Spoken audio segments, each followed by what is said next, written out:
Perkenalkan, nama saya Farhan Nur Hidayat dengan NIM 17250682.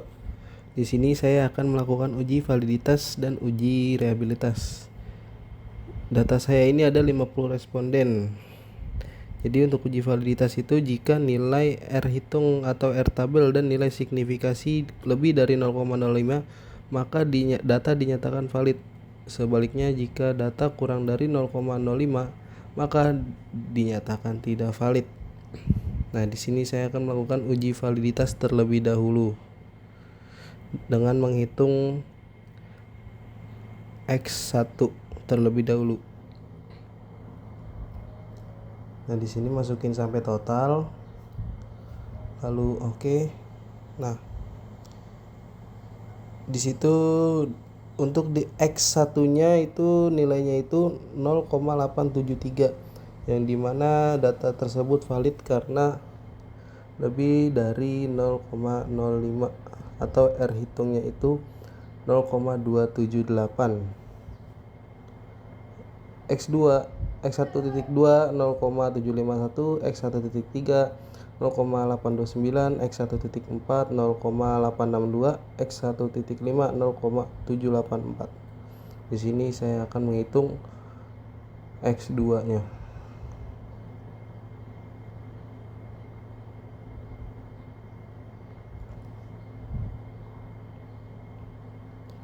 Nah, untuk di X2 itu di X2.1 nilainya itu 0,810, di X2.2 0,880, X3.3 0,741. Oke, lanjut. Saya akan menghitung X3-nya terlebih dahulu.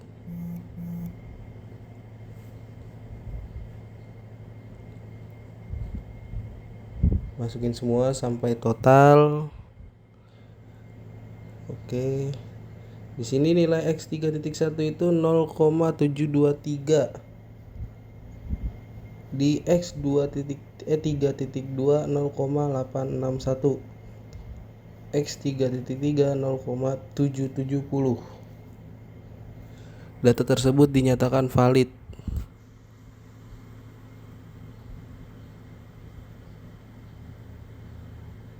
Oke, lanjut ke X4.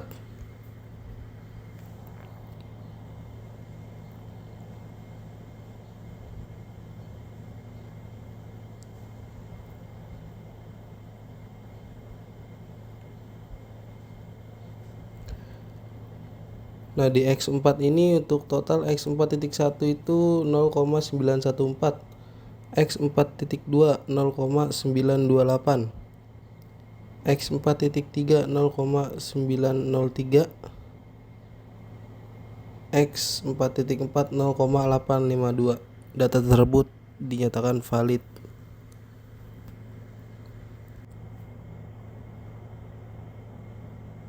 Oke, lanjut ke X5.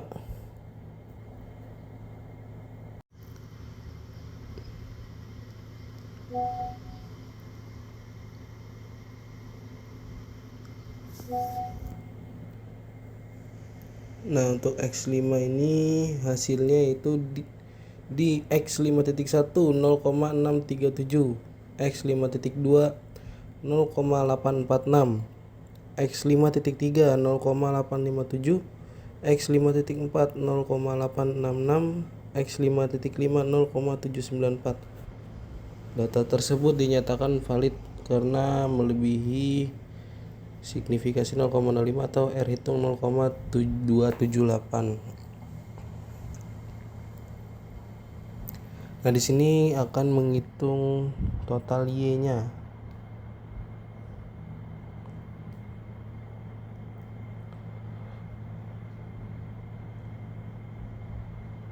Nah, untuk total Y itu Y1.1 0,870, Y1.2 0,755, Y1.3 0,856, Y1.4 0,814, Y1.5 0,815. Data tersebut dinyatakan valid. Jadi untuk uji validitas ini semua data adalah valid. Selanjutnya akan melakukan uji rehabilitas. Uji rehabilitas ini adalah uji kehandalan yang digunakan untuk mengetahui seberapa jauh sebuah alat ukur dapat diandalkan. Jadi, jika nilai Cronbach's alpha lebih dari 0,60, maka data yang akan diuji dinyatakan reliable. Sebaliknya, jika data nilai Cronbach alpha kurang dari 0,60, maka data yang akan diuji tidak reliable. Oke, di sini akan menghitung uji rehabilitas mulai dari X1.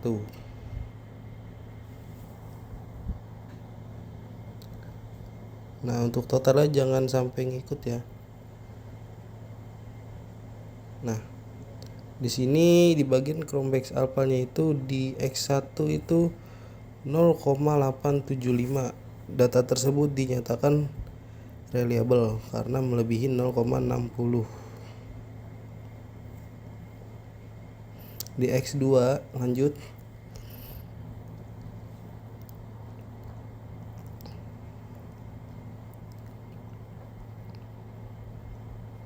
Nah, di X2 itu ada Cronbach alpha-nya itu 0,738. Data tersebut dinyatakan reliable karena di atas 0,60. Lanjut ke X3.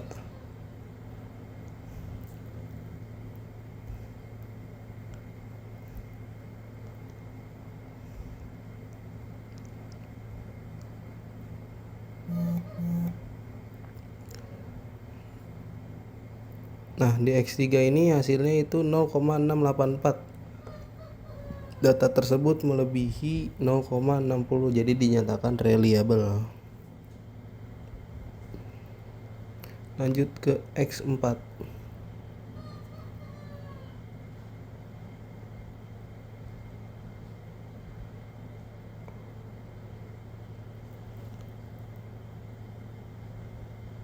Nah, di X4 ini hasilnya 0,920. Data tersebut dinyatakan reliable karena melebihi 0,60. Lanjut ke X5.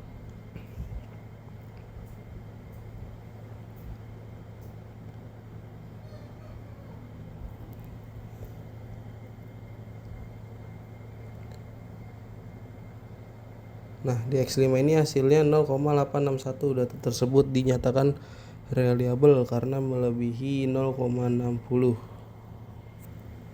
Lanjut lagi ke total Y.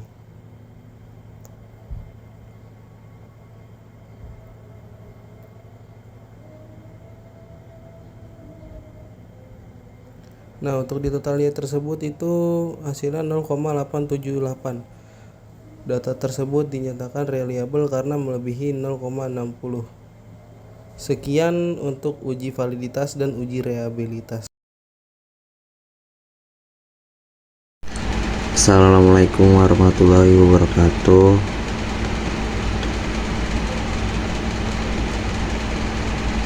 Perkenalkan, nama saya Bayhaqi Syahputra dengan NIM 17250279.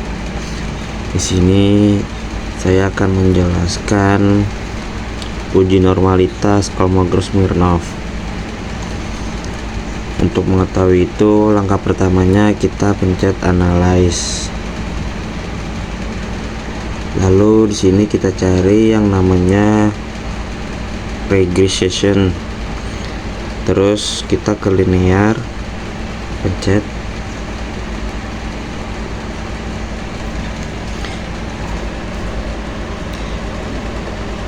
Di sini yang kita bisa lihat itu ada total X1, X2, X3, X4, X5 dan terakhir Y1.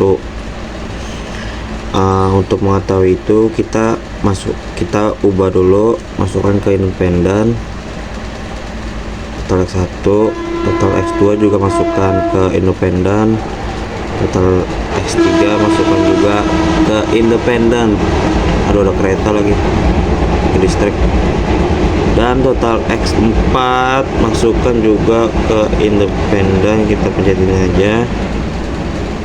Dan X5 juga kita masukkan. Dan terakhir Y1 kita masukkan ke dependen. Pencet. Di sini kita akan mengubah, pencet statistik. Di sini langsung kita pencet collinearity diagnosis, centang, continue, pencet plots. Lalu di sini kita akan masukkan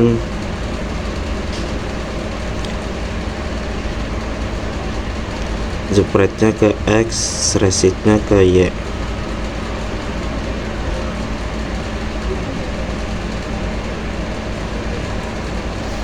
Lalu kita centang, lalu kita centang, continue, terus kita pencet save. Di sini kita akan centang residual unstandardized, centang, habis itu continue. Setelah itu baru kita pencet OK. Di sini akan menampilkan one sample Kolmogorov Smirnov. Untuk uji normalitas normal atau tidaknya itu kita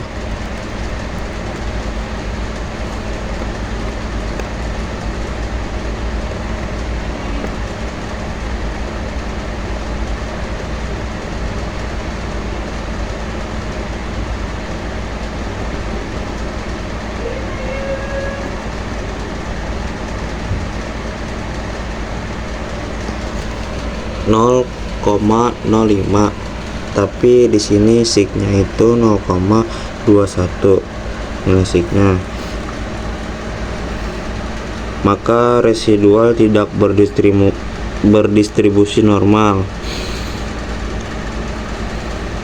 Normalitas belum terpenuhi berdasarkan uji Kolmogorov.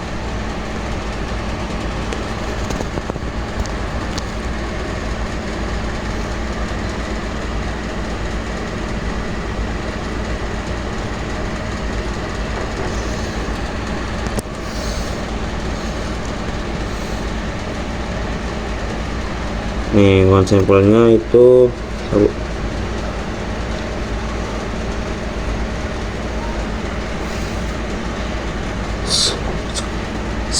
scatter plotnya titik-titik menyebar secara acak di atas dan di bawah garis nol, tidak terlihat pola tertentu seperti pola kipas atau gelombang.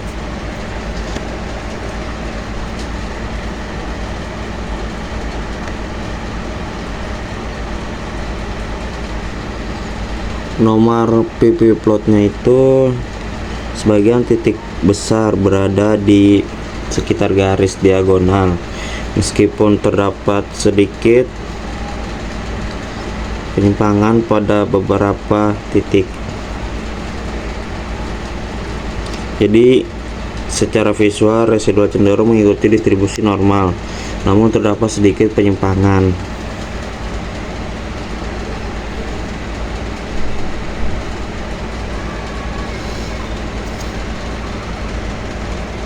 Karena nilai signifikannya 0,02, maka residual tetap dinyatakan tidak normal.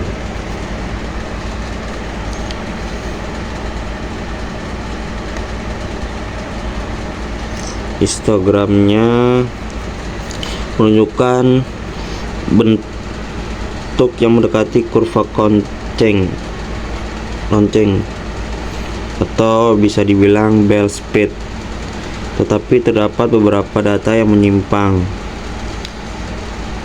Secara visual, histogram mendekati distribusi normal, namun masih terdapat penyimpangan sehingga hasil ini sejalan dengan uji Kolmogorov-Smirnov yang menunjukkan residual belum berdistribusi normal.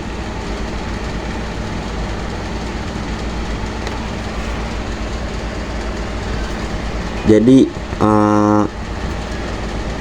kesimpulan keseluruhnya itu uji normalitas Kolmogorov tidak normal, signya itu 0,2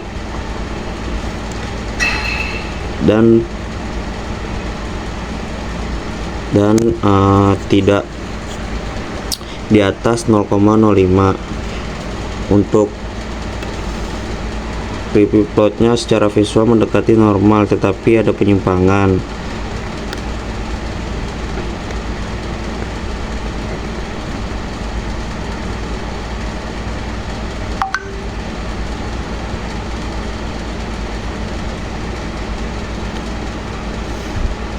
Histogramnya mendekati normal, namun masih terdapat outlier.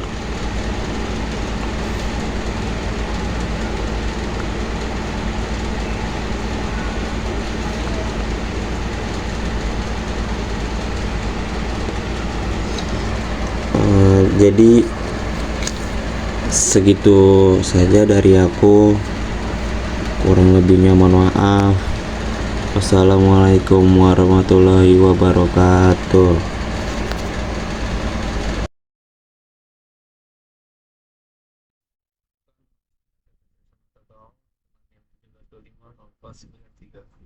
Untuk kali ini saya akan menjelaskan uji metode heterosklerositas di bagian kelompok saya. Pertama, kita akan analyze regression linear dependent. Kita akan masukkan Y1, independent X1 sampai X5.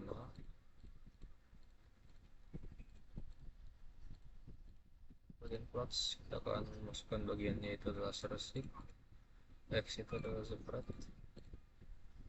Bagian save, kita akan flag list unstandardized, bagian residual. Bisa dilihat titik-titiknya tersebar yang bermaksud atau membuktikan bahwa tidak terjadi gejala heterosklerositas dan bersifat homogen.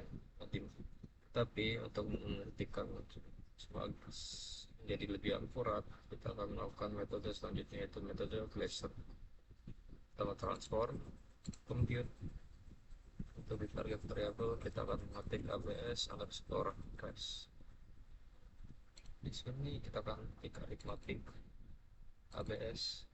Lalu untuk di dalam ini kita akan masukkan bagian unstandardized. Ketik OK. Analyze bagi regression linear. Untuk dependent kita akan ganti ke unstandard ABS test. Oke. Scatter plot masih sama, persebaran. Lalu kita lanjut ke koefisien. Di sini dilihat dari X1, X2, X3, X4, X5 dan bagian titiknya signifikan. Semuanya berada di atas 0,05. Yang dimana sini sudah membuktikan bukti kuat bahwa data kami tidak mengalami gejala heterosklerositas. Dengan ini bisa lanjut dengan metode selanjutnya. Sekian, terima kasih.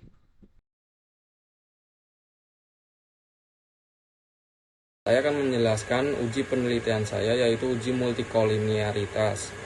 Uji multikolinearitas dilakukan untuk mengetahui apakah adanya gejala multikolinearitas pada variabel independen, tampilan dan fasilitas atau X1, keandalan sistem atau X2, daya tanggap atau X3, jaminan dan keamanan atau X4, perhatian dan kemudahan atau X5, serta kepuasan pengguna atau Y.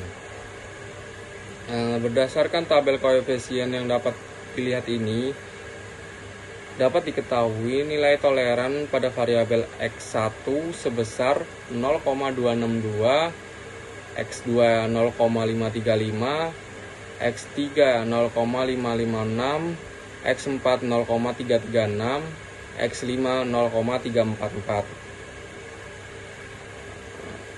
Selanjutnya kita lihat nilai tabel fifth. Apakah lebih besar atau lebih kecil dari 10? Nilai fifth pada variabel X1 itu sebesar 3,819, X2 sebesar 1,870, X3 1,799, X4 2,974, X5 2,909. Dari tabel koefisien ini, toleran dan nilai fifth-nya dapat disimpulkan bahwa nilai toleran itu lebih besar dari 0,01 dan nilai fifth itu lebih kecil dari 10. Maka dapat disimpulkan bahwa pada variabel independen X1, X2, X3, X4, X5 dapat terjadi tidak dapat terjadi gejala multikolinearitas, maka dapat dilanjutkan uji regresi selanjutnya. Terima kasih. Assalamualaikum warahmatullahi wabarakatuh. Perkenalkan, nama saya Ren Fadli dari kelompok 1 dengan NIM 17250043. Hari ini saya akan menjelaskan cara kerja uji T dan uji F. Pertama, masukkan data yang Anda sudah kumpulkan ke SPSS dan ke SPSS. Lalu pencet Analyze. Setelah itu, pencet Regression dan Linear.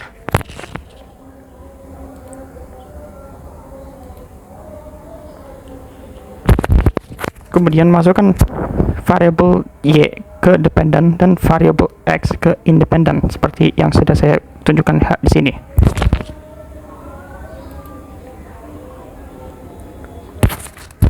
Sekarang saya akan menjelaskan cara kerjanya.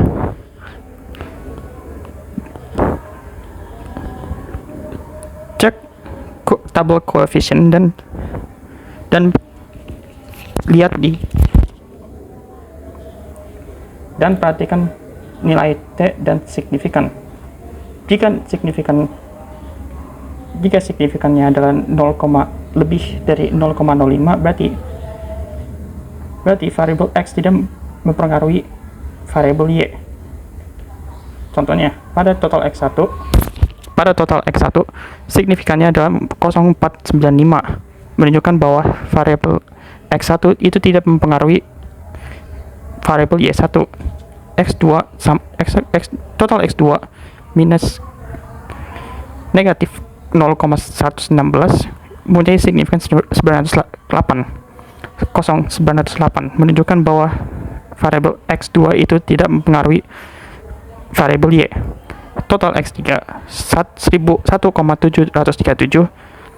mempunyai signifikan 0,089 yang di atas 0,05, menunjukkan bahwa total X3 itu adalah tidak mempengaruhi variabel Y. Total X4 2,493 mempunyai signifikan 0,017 yang di bawah nilai signifikan 0,05, menunjukkan bahwa X4 itu mempengaruhi variabel Y. Total X5 adalah 0,826 dengan signifikan 0,413 yang di atas 0,05, menunjukkan bahwa variabel X5 itu lebih dari 0, itu tidak mempengaruhi variabel Y. Selanjutnya, untuk uji F, Anda pindah ke tabel ANOVA. Jika signifikan dari regression itu kurang dari 0,05, menunjukkan bahwa X total itu mempengaruhi variabel Y seperti yang ditujukan hari ini di saat ini. Terima kasih.